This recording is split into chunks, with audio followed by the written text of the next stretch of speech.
समग्र राज्य में बेसरकारी कॉलेज अध्यापक अध्यापिका और कर्मचारी मानकर आंदोलन जारी रही। कटक जिला सालेपुर स्वयंशासित महाविद्यालय परिसर में आंदोलन करुछंती अध्यापक और कर्मचारी। सरकार दाबी पूरण करिबारे विलंब करुथिबारु शिक्षादान बाधाप्राप्त होउछि। कॉलेज रे पाठपढ़ा ठप होइछि। कॉलेज परिसर में किभଳି रही आंदोलन कौन सेमानकर रही दाबी से अधिक आलोचना करिसेंती आम रिपोर्टर विनय दास। दीर्घ वर्ष हेब से कार्य करुछंती किंतु उपयुक्त प्राप्य पाइबारु वंचित अछंती कर्मचारी माने। एने सारा राज्य रे मध्य आंदोलन जारी रही। ए परिप्रेक्षी में आम सालेपुर जो सुनामधन्य कॉलेज अच्छी सालेपुर ऑटोनोमस कॉलेज परिसर में आसचु। से कर्मचारी माने एवं अध्यापिका अध्यापक माने माने पूरा शांति श्रृंखला से प्रतिवाद करिसेंती। ये लड़ाई अनेक वर्षर उष्णलिया कार्यक्रम माध्यम आम सरकार को निवेदन करुच्ची कि 2008 रु 18 मध्य समस्त को पूर्ण अनुदान प्राप्त कर आम सरकार को एति निवेदन करुच्ची। से अहरह यही कार्यबंद आंदोलन आम ए चलू। जहाँ कहते से दीर्घ वर्ष है कार्य कर उपयुक्त प्राप्य पाऊना। आम सहित जोड़ी होती आउ जड़े कर्मचारी। सर कौन कह मु संजय कुमार नायक सालेपुर स्वयंशासित महाविद्यालय किराणी। आमर गोटे दाबी रही सरकार पाखे सामान कम को सामान दरमा। आम आज की 22 वर्ष हम बिना द्वंद्व मैनेजमेंट आम रखिला बिना द्वंद्व आम समस्ते कम कर चलीचु। केबे कौन कॉलेज आम क्या हैरान करना। तेणु आम सरकार पाखे एति निवेदन करूँ जेतिक दिन आम रहीचु आमको पूर्ण अनुदान दिंतु। आमर गोटे लक्ष्य रही 2008 रु 2018 आमको ग्रांटीनेट रेफोल्ड नि जाऊ सामान कम को सामान दरमा। आमर एति सरकार पाखे गुहारी। देखो आमर ये 488 कॉलेज रे सबू सरकारी बेसरकारी महाविद्यालय मानक बर्तमान स्ट्राइक चली बर्तमान जदि सरकार आमर ये गुहारी न शुणती आग को कलम छाड़ आंदोलन जारी रही आम संघ प्रेसिडेंट एवं आमर कर्मकर्ता माने 488 महाविद्यालय समस्त कर्मचारी माने डिसीजन नहीं चल।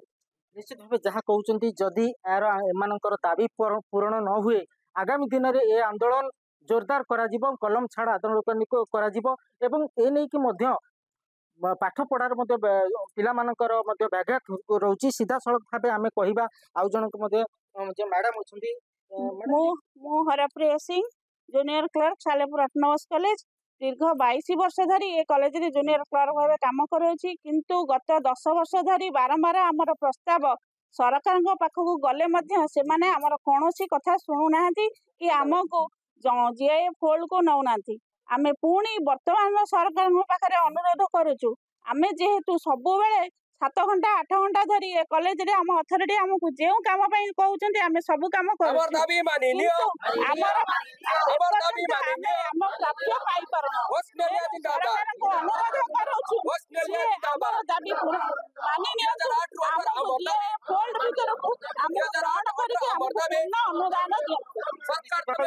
पूर्ण अनुदान दाबी अटल कर्मचारी अध्यापिका अध्यापक मैंने आम संगे आउ जड़े मैडम अच्छा। मैडम ये जो संघर्ष आपन केते वर्ष धरिकी एमती बिना उपयुक्त प्राप्यरू वंचित रहिले दाबी करूचंती काहे कि सरकार सुनंती कौन रही यार मु हेली स्वाति मुक्ता सारंगी एठी सालेपुर स्वयंशासित महाविद्यालय गृह विज्ञान अध्यापिका दीर्घ 10 वर्ष धरी मु काम कलिनी एही कॉलेज रे। आउ एही कॉलेज पई मु यथेष्ट समय देइची कार्य देइची। आउ आम अथॉरिटी जहाँ कहते आम से कथा मानिकी आ सरकार जहाँ कहते से कथा मानिकी आम कार्य सब चालू रखीचु। पूर्व सरकार पाखे भी गुहारी करूँ वर्तमान सरकार मोहन सरकार पाखे भी गुहारी करचु जहाँकि 8 रु 18 पूर्ण दाबी हो आउ पूर्ण जीआई आम ग्रांटीनेट पाऊ आउ आमे समान काम को समान दरमा जहाँकि हाईकोर्ट भी निर्देश दे सारी समान काम को समान दरमा दिया जाऊ बोली हाईकोर्ट रे निर्देश दिया सारी। किंतु वर्तमान सरकार किंतु आम दाबी शुणी ना जहाँकि शुणा दरकार। आउ जदि न शुणती यही कार्यबंद आंदोलन कलम छाड़ आंदोलन रूपे कार्य करिबो। आउ जहाँकि आम पूर्ण भाव में आम ओस्ट्रेलिया संघ तरफ आम यही संघ तरफ जो कार्यबंद आंदोलन जारी रखीचु याठू अधिक दूर को व्यापीब। आउ मु चाहूची वर्तमान सरकार जन सुनंतु आम कथा। निश्चित भाव जहाँ कहते माने जे एमती बसिचंती प्रतिवाद करुचंती धारणा देइचंती आज खाली सालेपुर ऑटोनोमस कॉलेज नुह सारा राज्य रे जो बेसरकारी कॉलेज अच्छी बेरोजगार अनुदान कॉलेज अच्छी जो मैंने बेसरकारी कर्मचारी अच्छा जो मैंने अध्यापक अध्यापिका अच्छा से समस्ते आंदोलन कर आंदोलन जब राज्य सरकार निश्चित भाव कर्णपात करेंगे आंदोलन नचेत आगू ये आंदोलन जोरदार हम संघ पक्ष कर्मचारी समस्त चेतावनी कटक जिला सालेपुर ऑटोनोमस कॉलेज परिसर दिन दास दिगोष्ठी।